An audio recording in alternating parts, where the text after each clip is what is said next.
Hey folks, welcome to Hashtag Cars. In this video, we're going to take a look at all of the accessories available with the Maruti Suzuki Ertiga ZDI Plus. Let's get started.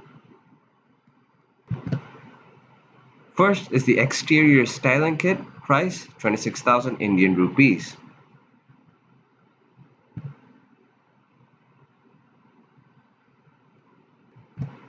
Moving on to the side, you can get these 4 black alloy wheels, price 22,000.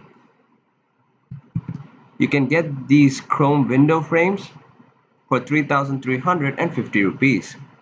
These door visors for 1,490. And lastly, these body moldings, and depending on the color, it can cost you from 3,200 to 3,800 INR. Moving on to the rear,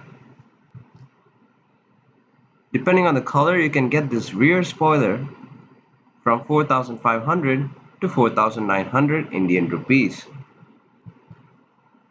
You can get this license plate garnish for 750 INR.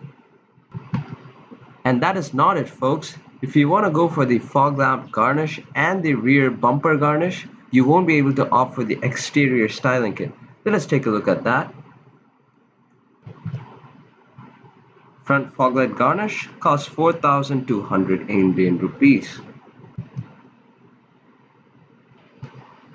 Rear bumper garnish for 1,150 INR. So there you have it, folks. Thanks for watching.